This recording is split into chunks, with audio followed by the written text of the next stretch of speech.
and welcome to our workshop. So I'm Abby Nelson and I work with Las Cumbres Community Services. We have been providing services in Los Alamos County for about 50 years.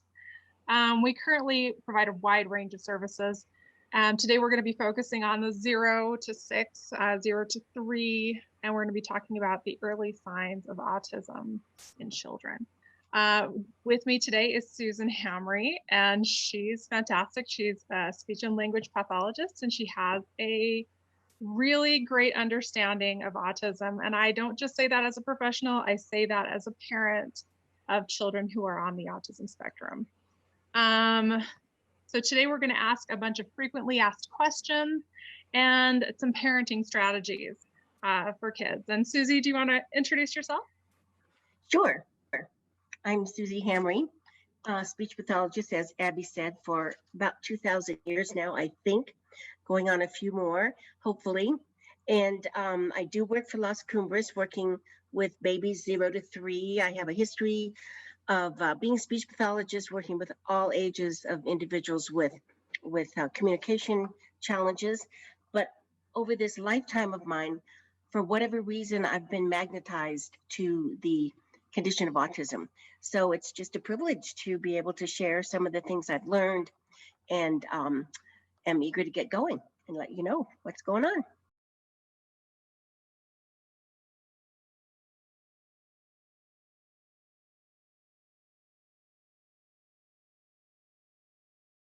Let's talk about briefly what autism is. This is a quote from the CDC, and basically it has been worked on for many, many, many years with lots of conversation about how to describe this condition. And they have come down to describing it as having 3 essential features for a diagnosis to be given.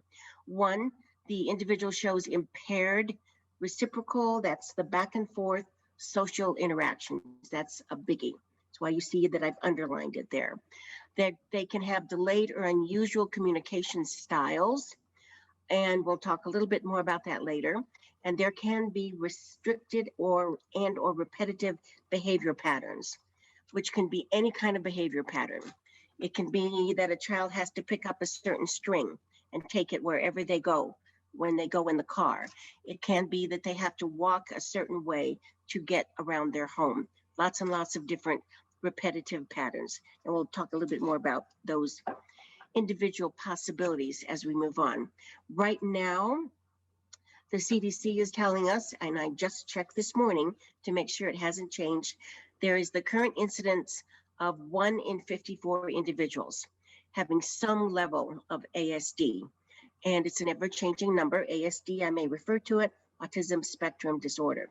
To give you a little bit of an idea of the change in this condition, when I started in the field a couple thousand years ago, I think it was about 48, 49 years ago, maybe, the incidence of autism was 1 in 10,000.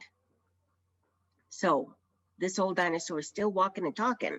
So in a lifetime, I've seen a change from 1 in 10,000 to 1 in 54 and growing. So of course we could have a whole day to talk about why, what's going on. But nonetheless, in a nutshell, we're better at diagnosing it. We're better at recognizing it. It probably was much more available back in the early days. We just didn't know what it was. So, but now we're a little bit smarter about that, and we can identify it younger. We can start therapy and treatment earlier, and a lot is changing.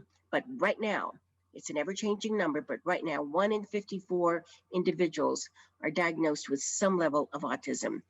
And just so you know, it's 5 to 1 boys to girls, 5 boys to 1 girl. That's another day's conversation as to why that is. That's another day, definitely another day's conversation. Right. Well, that seems to be. Okay. That's just about what we're looking at here, what the official diagnosis is. I'm going to have to move our little old faces away here. Okay. It's important to I also know like that to talk about how the spectrum that they call, the autism spectrum disorder, it is such a wide spectrum. So you have the much higher functioning and the much lower functioning, but it's all part of the same disorder and has similar features. exactly. Some speak, some don't.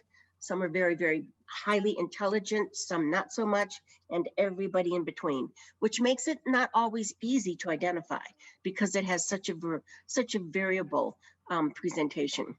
So autism is what? A complex developmental disability that can impact social skills, communicating, and learning.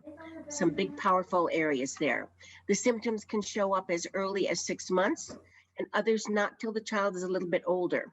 In one of my national trainings, I actually ran into a therapist who was at her sister's home childbirth, and the nurse, the midwife who was helping deliver the baby, identified the baby as likely going to have autism at birth, and it turned out to be true. That's again another interesting story. But so the seasoned eye can sometimes see autism as young as right after birth, but typically And and it's sometimes around you don't see 1 it to 2. earlier.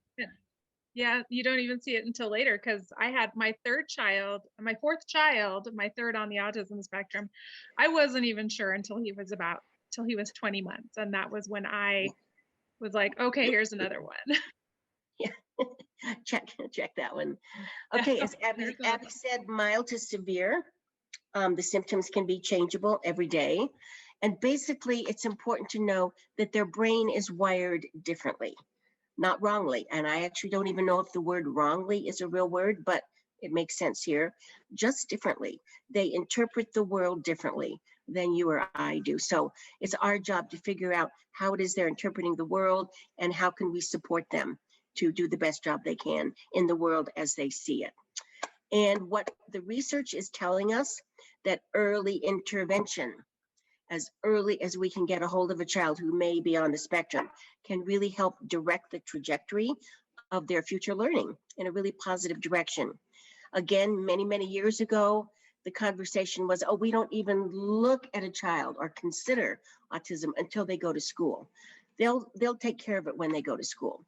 Now we're learning that was a completely erroneous way of thinking, that the earlier we can get them, the better we can help them. The brain is still young, it's pliable, it's mobile, it's more easily shifted and morphed, if you will, into a direction that is more positive for them. That's actually how I got into working in early intervention. Is I became such a huge fan of early intervention as my children went through the process. It became a huge support system for me. And now I have the opportunity to provide that support for other parents as they are going through the whole process. It's intriguing to see what can happen. Some people will argue, sometimes even pediatricians, although I have to credit them, pediatricians in general, they're getting a lot better at identifying possible autism. Historically, there used to be arguments, well, neurotypical kids do that too, blah, blah, blah. Why are you concerned about autism? That can be true in some cases. However, there are some absolute indicators, also known as red flags, that can suggest that a child may be at risk for atypical development and should be evaluated as soon as possible. And what we need to know, or what we want to share, is any of the following signs, if any of them are noticed, a conversation with a family member to request an immediate evaluation or referral to an expert should happen. So even if your child's doctor says, oh, mom, don't worry about it, you're just a helicopter mom, you're just your first mom, that's a common conversation, don't worry about it. Keep asking questions if you are a parent, whether you're a first-time parent or a 12th-time parent. If you have a concern, keep asking a question. Call places like Klaus Kumbris, find another doctor sometimes, who, if you need to, who will pay attention to what your concerns are. Click. So the red flags or the early markers are these kinds of things. No big smile or warm, joyful expression when the child is around other people by 6 months of age or thereafter. Some Some parents have said things like, well, he's just in his own world. He's doing his own thing. He's just not interested. These are all reasons that we come up with naturally as human beings to justify a behavior. But if you don't see that baby having fun and acknowledging people with their eyes and their smiles by 6 months and after, that's something to be a little concerned about. Just tuck it away and watch that. If you don't see any back and forth sharing of sounds, smiles, or other facial expressions by 9 months, that suggests a lack of relationship development. That reciprocity I spoke about a little bit earlier. I call this the kingpin. You can have a child who isn't on the autism spectrum, but who may have some of these other symptoms. They may have delayed speech. They may flip their hands a little bit unusually, but they might have very great relationship skills. They love to laugh with you. They love to look at you. They love to play peekaboo and pat a cake and all those early little fun things that we do with babies. Chances are really good that that child is not on the spectrum. Chances are, because they have that relationship connection. They may have some other reasons why their speech might be late to develop, etc. But if that relationship part is not existing, that's something to be concerned about. Again, I call that the kingpin. No babbling by 12 months of age. Typically by a year, you're hearing mama, dada, sometimes no. You know, some of those early words are there.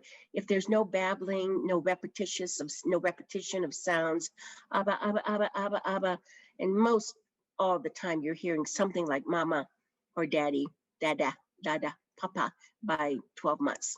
That's can be of concern. No identifiable words by 16 months.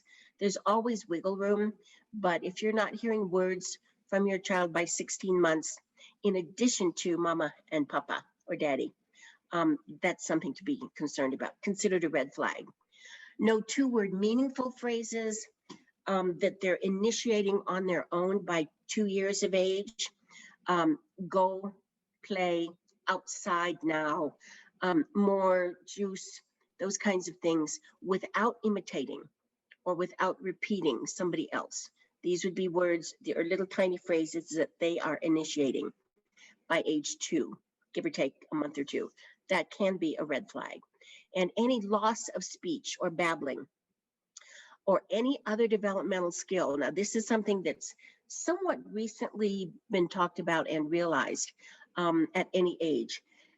Autism and lack of speech have been paired together forever, but we're also seeing a lot of late walkers or late fine motor development in babies with autism, or they've developed some of those skills and all of a sudden they quit doing them. Any of those developmental skills that are developed and then stop or get lost somewhere, that can be a red flag. Okay. And these are some other possible signs to notice. Altered eye contact. I tend to use the term altered because often you'll hear a pediatrician say, he just looked at me. He can't have autism. Well, I want people to pay attention to how the child looks at you. If a child is looking at you like this, I don't know what I'm showing up in the screen, like with this unusual stare, they're probably not looking at you in a relationship format, but they may be interested in the fact that your eyes have circles in them. They might be fascinated with shapes, or they're looking at how your hair is growing, or they may have a fascination with a certain color. So you want to look at the quality. That's why I say may have altered eye contact. Usually, a lot of times you'll see like what they call fleeting eye contact, where they will look at your face and then look away and then look back. Because if you think about it, eye contact is a really intimate, you know, intimate connection with another person, and that can be overwhelming for a child who's on the autism spectrum. So you might get eye contact, they'll look away, they'll come back to you because a lot of times they do want to interact, but it's overwhelming. And so a lot of times you'll get what's called fleeting eye contact. Or little sneak peeks when you're not looking. Absolutely right. Abby, they also might prefer to be alone or seem in their own world or doing their own thing. Other children may come into the area and they may take their toys or go off in a quiet area and play by themselves. So you might see that happening. Inappropriate or unusual attachments to objects, or unusual or sustained play. The child who has to carry that blue car in his hand all the time, in the bath, at dinner time, in the car, in the bed. That's a little bit unusual. So, and there can be a gazillion variations on that theme, not just about a blue car. It can be anything.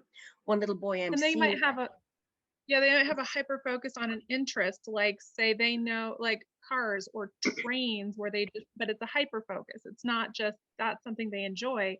It's they know everything about, you know, Thomas the Tank Engine, you know, as in a personal experience, like, Yeah. you know, every car and the name of them all and and they're very hyper focused on it. And it's not something they enjoy. It's everything. Like that's the where world. yeah. They may have no real fear of danger, may walk into a street. They may not realize that the big barking dog may not be a comfortable friend to hang out with. And or they may have unusual fears, like if the vacuum cleaner goes on, it absolutely panics them, but they don't understand the fear of walking into the street. So the real danger thing can be kind of altered in some ways. They may not follow objects or people with their eyes. Their eye gaze may stop or stay stagnant. They may have unusual reaction to pain or it could be over or under reaction. A child can do a face plant, get up and carry on like nothing ever happened. And the parent is going, oh my God, that must have really hurt. And they act like nothing happened. Or there may be something that is so minuscule that, like sometimes toothbrushing, they may have a sensory aversion to the sound or the taste or the feel of the toothbrush in their mouth, and it may send them literally out of the room, and they may scream as if they're in pain. So that can look a little unusual. Sensory seeking or avoiding actions. This is again about a 3-month conversation. Sensory trumps everything. If the child has sensory challenges, and it doesn't matter which sensory system may be impacted, you may see repetitive movements, you may see them resisting touch, you may see them resisting sound, you may see them wanting to look at something all the time, you might see them only wanting to eat beige food if they're on the beige diet. That's a visual sensory, and sometimes oral motor sensory aversion to anything other than beige. So these are unusual sensory responses. That can be another sign. Okay. They might resist cuddling. They may overreact or underreact to sounds, as I mentioned a little bit before. They may not pay attention or even look away from new faces or people who are strangers to them. They may not reach for objects. Usually that's happening about 8 months. They might wait for the object to be presented to them, and then they may just look at it or they may touch it, but they often do not reach out to gain access to other objects. They may not stand when supported by 12 months, might be late walkers, and these are all might. And no child that I've ever met presents with all of these markers. These are just the variety of markers that might be there. They may not laugh or squeal when expected, but they may laugh and squeal when you wonder, what are they seeing that I'm not seeing? You know, they have their own little videos going, we're not sure. They may squeal and laugh at unexpected times, or may not when everybody else is laughing. And they may insist on sameness. They don't like routines to be changed. They want the same breakfast every day. They want to wear the same pajamas every day. They want the soap to only be a certain shape in the bathtub, or they won't accept it. So the need for sameness can often be very comforting and reliable and predictable for them, and it can be very confusing for parents. So that can be another marker. Okay, they might like things to happen like in the same order. They might like to have things, you know, the same flavors. A limited diet is really one of the ones that it's, and this is all sensory stuff. And I love one of my coworkers who's an occupational therapist said, all kids who are on the autism spectrum have sensory issues, but not necessarily every child with sensory issues has autism. So honestly, it's a large, conversation with the family and with the child. And it's sometimes can be a long road to a diagnosis. But getting the sensory issues managed and supported can be key to helping that child move forward and be more comfortable with their daily activities. Okay, I spent a fair amount of time researching various videos to give you a little heads up visual of what kids on the spectrum might look like at a very young age. And I came up with this one. It's narrated by a father of 3 boys, I believe. And he talks about them when they were very young. And it's about 8 minutes long. So grab your coffee and let's go. Enjoy it.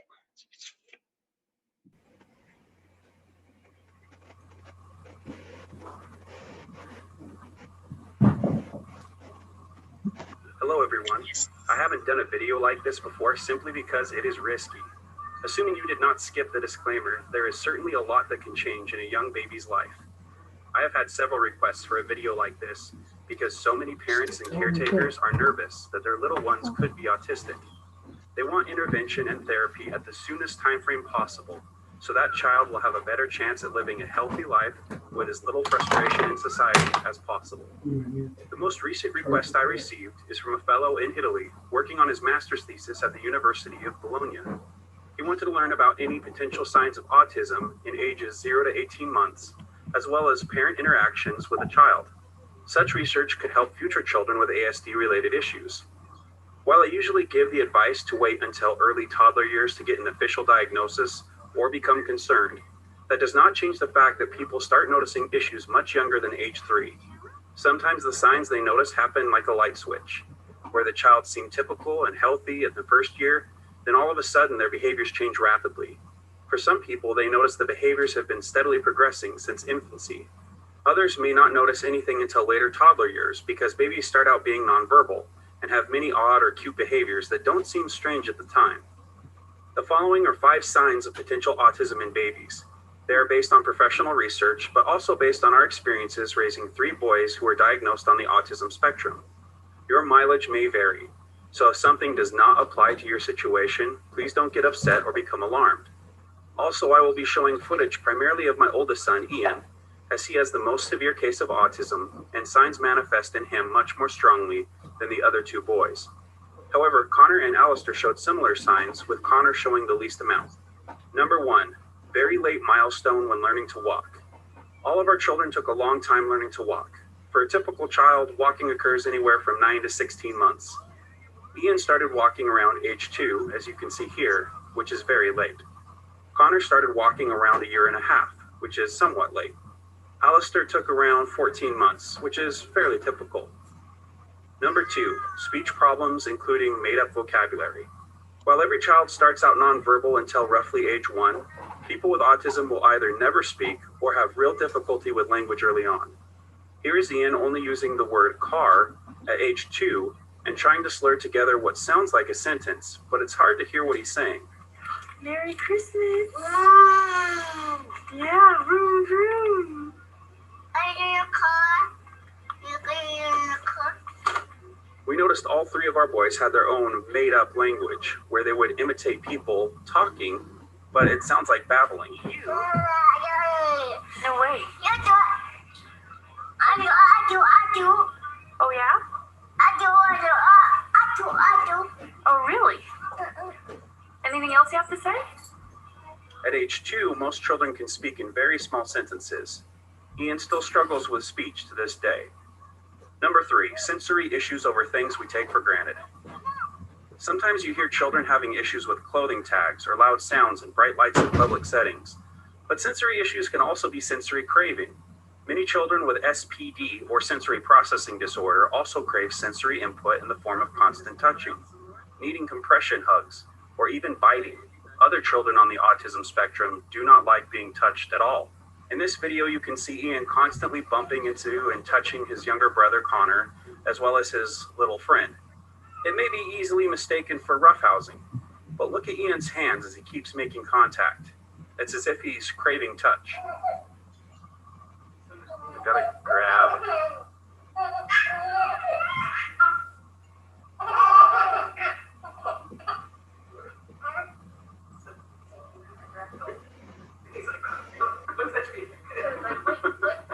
In this video, you see Ian not reacting to how most children would react at their birthday. He clearly doesn't like the loud sounds associated with the occasion. Oh, he's gonna cry. Oh, look at his lip. We'll fix this. Bouncy. Oh my goodness. Ian, you can't cry. You're just kicked out. That is so beautiful. Here Ian is in his high chair watching the blinking recording light, showing odd squinting behaviors. The small light would not bother most children. At the time, we just didn't know he had autism. I didn't know he had sensory issues, as he was our first child and wouldn't be diagnosed properly until 2 years later. Number 4, eye contact problems. You will notice the child not responding to your words or zoning out entirely as if inside their own little world. Many times your child will play in isolation by choice. All 3 of our boys still have issues with this. Oh, there's a big river's in the way. Hey, Ian. That's great. That is great. Thanks for your contributions.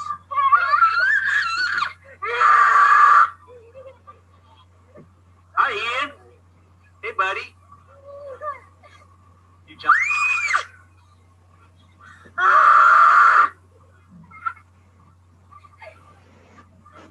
Go, Ian. Notice in this video clip how the other children are engaging with Santa. Ian's eye contact keeps wandering and he doesn't seem to be paying attention.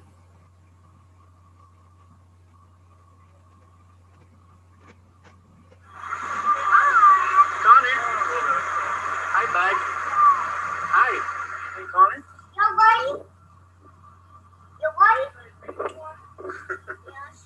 Hey, Connor. Connor. Hi. Ian. Tell me what you want. You tell me what you want. What do you want? What do you want, Ian? What is it? Tired? Ian, look at mommy. Ian. Ian. Ian. See, he doesn't look at me when I talk to him or use his name repeatedly. Ian. There's still Connor. Ian, say hi. Ian. Hey, buddy. Hey. Yeah. Say hi. We're in New York right now. Central Park. Number 5, frequent head banging. Banging his head again. He used to do this all the time on his door. It's got me really worried that he might have some kind of autism. He might be on the spectrum. It's hard to say at this age, but I don't think normal babies do that.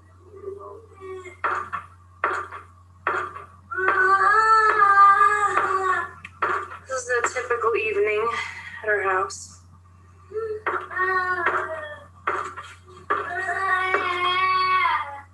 Ian.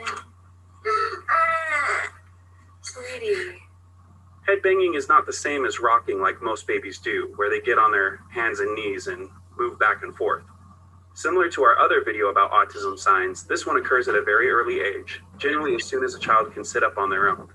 Both Alistair and Ian banged their heads on just about every surface they could find, and it took a long time to redirect this behavior, although sometimes they still hit themselves in the head, as you can see from this recent footage of Ian hitting himself with a toy.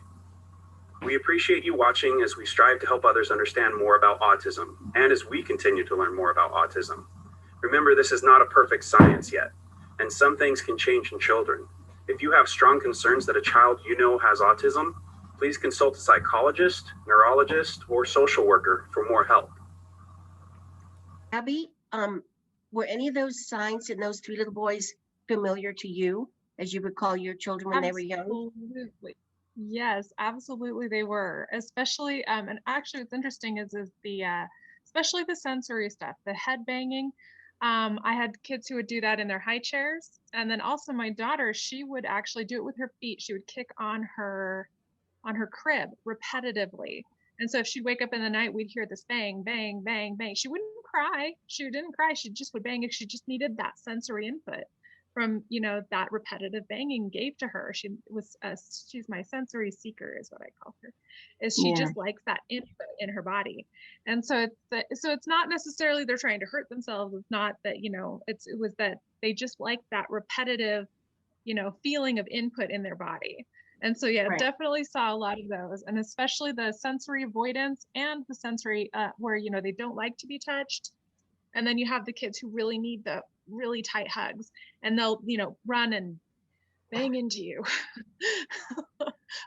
Right. I think as human beings, it's important to understand that we all are sensory seekers and avoiders in some way. Go to any meeting and you'll hear pen clickers. When I used to do big classroom seminars, excuse me, I could see the knee shakers and the foot tappers, under the tables. Some people will pick their fingernails, and these people aren't on the spectrum. It's just the human tendency to seek something. I also like to use the example of fingernails on a chalkboard. It's universally accepted that fingernails on a chalkboard is unpleasant to listen to. And that's sort of a universal sensory thing. Whereas when you get to these kids, they are almost, I like to use the volume. It's like their volume, their sensory is turned up to extreme, or it might be turned down to super low, and it needs to be turned up a little bit, or it needs to be turned down. So you'll see a lot of kids on the spectrum who are wearing headphones, or the sound blocking, because otherwise they get overwhelmed by too many sounds.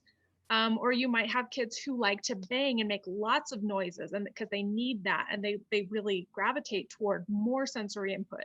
They like to push things, they like to squeeze things, and so it's and every kid is different. I always say I never feel like an expert at autism, even though I have 3 kids on the spectrum, because every kid on the spectrum is different, because every kid is different. Right. What's important to look at is quality versus quantity. And I go back to the example of the poor pediatricians. I tend to pick on their lovely souls. Well, he looked at me, so he can't have autism. Check out the quality. All kids, many kids will do banging scenarios or do repetitive play, but look at the quality of it. Can you get their attention? Can you gain a reciprocity with the play? Maybe they love dinosaurs. They live and breathe and eat dinosaurs, but can you get down on the floor and play dinosaurs with them and make dinosaurs back and forth? Or do they want to take their dinosaurs away and play by themselves? So look at the quality. Line them up. Yeah. Oh, yeah. Lining up is I always see kids lining them up. And I always say that, like, lots of kids will line things up. The way I always like to test it is, can you take something out of their line and not have them get upset about it? Like, is that okay?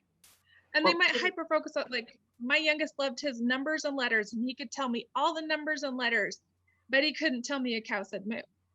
He couldn't, there was no back and forth. He wanted to share with me the letters because he loves the letters, and he could name all the letters, but it wasn't functional. He just had this, and it was really fun to watch him. He enjoyed it a lot. He smiled. He was very excited about letters, but it wasn't functional language. Yeah, and there's quite a difference. Okay. Okay, so some parents will say, why get a diagnosis? They're just babies. I mean, this is really crazy. This is silly. I don't want my child to have a label. Well, it's not really just a label. It's a description of how the child needs to learn differently. And really, early therapies, we cannot stress this, not because we work in early intervention and are biased, but early therapies are designed to help develop treatment plans and training scenarios for families that can get the child set up so that when they do get into school, they're capable of gathering information to the best of their ability. And early intervention can help support the school people to understand what this child needs to do their best. And also, it's about money, because if a child has a diagnosis by age 3, when they go into the public schools, the public school can check off a certain little box, and then the country, all of us taxpayers, help give additional support to that school system so the child can can get the most support that they need and have the best possible experience in school. This isn't always an easy walk for parents. Sometimes every year, Abby can talk a lot about this, you have to do battle with the IEPs. But if you have a diagnosis going into the school at the very early age of 3, it can be very helpful. So this is why we encourage a diagnosis. Yeah. I absolutely encourage a diagnosis. So with my youngest, he also falls into the GATE spectrum. So he's in the gifted and talented program. Not all of my kids work, but he was, and they actually wanted to change his exceptionality on his IEP to GATE rather than ASD. And I said, okay, because I thought that would be okay, that would be fine. And then we had an issue because the teacher didn't understand that my child was on the autism spectrum. And it's a different way of, when you understand that a child's on the autism spectrum, you know that they learn differently and that they think differently. Rather than just a super, super smart kid, he was a kid who also had ADHD and autism. And so they needed to react to that differently. So I immediately called an IEP meeting, and we had that switched back to autism spectrum disorder as his exceptionality on his IEP. Not necessarily because that's, a huge issue, but because teachers needed to know. They needed to know that this child is on the autism spectrum, and they needed to be approached differently than just a really smart kid. So it became and it wasn't really a battle. They really were very, very nice about it. So there have been battles, but that one wasn't particularly a huge battle. But I learned as a parent that I want their teachers to know that my child is on the spectrum, because then they know how to teach them differently. Right. How to best support them. Absolutely. Well said. Oh. So you can get a million different answers to this question. So when is it too early to consider autism? You can find my vote buried in this little slide. But everyone has a different, many people have different opinions. And because I guess I'm biased, I do not have my own child on the spectrum, but I've worked with many, many, many who are on the autism spectrum. And I have seen such a difference in the potential progress and the actual progress of kiddos who were identified prior to the age of 3. It's just a tougher road. The older they get, the harder the brain becomes, the more challenged they are to change routines and patterns. And what we've learned is that a lot of the behaviors that children who have autism develop, the behaviors are designed to help manage their own internal symptoms of autism. So the sooner we can get to them before the brain becomes like Portland concrete, and teach them different ways and give them the support they need to help manage their symptoms of autism, the easier it is for them to make the progress that they can make. So my vote is that little word in there, never. And you can talk to 10 different people and probably get 10 different conversations about that. But my vote for you, I'm on the same page. I'm on the same page, and absolutely never. It's never too early. If you are a parent with questions, don't be shy. Ask the questions. So this is confusing to some parents, and I want to try to make a comment about it. Some parents will say, see the little kiddos over here on the left? This is what parents experience at home. And then they do put them in a daycare or a preschool, and voila, look at the kids over there. Now, I couldn't, of course, find the same little person to match up in these stock pictures. But parents are often confused. How come he's so good in school? I never get any reports. I never get any concerns. And he comes home and he turns into a little werewolf. What's the deal? Typically, what I see is that preschools and daycares have structure. This is the time we take our boots off. This is what we do next. We go to the bathroom. Then we have playtime. Then we have a snack. We all go to the table, and they know what to expect. Children with autism are very comforted with routines, with structure, with things happening the same way every day. Well, in most homes, things don't happen the same way every day. Homes are homes. Homes are chaotic. Homes are spontaneous. Homes are whatever comes up. And that can be very disconcerting to a child who has autism because they don't know what to predict. They don't know who's going to come in the front door. They don't know who's going to scream. They don't know when the dog's going to bark. And all of these things can put their sensory system into hyper mode. And so they are constantly on alert, on high alert, and ready to melt down at any moment. Whereas you get a nice, calm, structured environment. Not to say all preschools or all daycares are always calm, but at least there's a predictable structure that that child can relate to and they can return to. So that's just a little moment's conversation as to why some parents see such a difference. Say his name. These are some resources for you. I wanted to put up here for you to look at. The reason I jumped, there's just a boatload of data software out there that you can find. These were particularly interesting books for parents who are questioning autism. Resources over here. Autism Speaks has a plethora of information. I love the Cari Ebert seminars. She has a child of her own on the spectrum. She's a wonderful trainer. If you ever get to look at any of her seminars, CDC has lots of free handouts.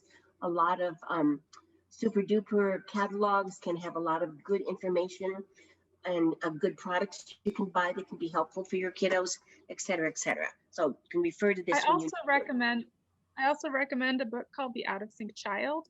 That's a fantastic book. It talks about sensory issues specifically. And then I also really love the movie Temple Grandin. Temple Grandin is a very famous autistic woman.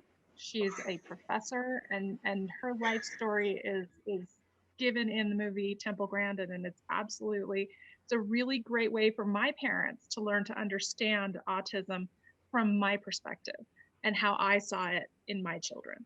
And so I really love that as a resource for parents who are trying to get, other family members to understand it, or if you're trying to get, my kids have watched it and they really identified with it. It's a great movie. Okay, we could give you 82 slides of recommendations. This is one of my favorite sayings. I'm going to read it to you. It comes from Barry Prezant, he's a professor, done a lot of work with autism. Excuse me. And this is from his book, Uniquely Human, A Different Way of Seeing Autism. And he says, autism is not an illness. It's a different way of being human. Children with autism aren't sick. They are progressing through developmental stages, as we all do. To help them, we don't need to change them or fix them. We need to work to understand them and to change what we do. Notice the operative word here, what we do. That means we in the home, we at Grandma and Grandpa's, we when we take them to Walmart or Target or the grocery store, they can be so overwhelming. We when they go to school, we when they go to the babysitters, all of these people need to really understand what best supports that child. But I really think he has succinctly articulated here what we need to do in terms of making life as good as possible for kiddos with autism. And I believe with that, we are wrapping it up and ready for questions. This is my contact information. If you want to contact me personally by phone or text or email, I'm usually pretty responsive. Let me know you saw this workshop, you have questions, and I will get back to you as soon as I can. And Abby, we also have a way you can, on our website, we have a way for you to go in. There's the website right there, lascumbres-nm.org/ask-a-specialist. And they're on there that you can actually send us questions you have, or more specific questions if you don't feel like doing it in a public forum like this. You can ask us in an email, or if you have questions specifically about your child or a child that feel free to contact us at any time. We're happy to answer questions. Oh, and also we're going to have upcoming webinars. So some new in the future, we'll have upcoming workshops for the Ask a Specialist, and all of those are also on the website. Yes, everyone. It was so nice to see so many people coming and joining us on this during this workshop today. Have a wonderful weekend, everybody. Thank you. See ya.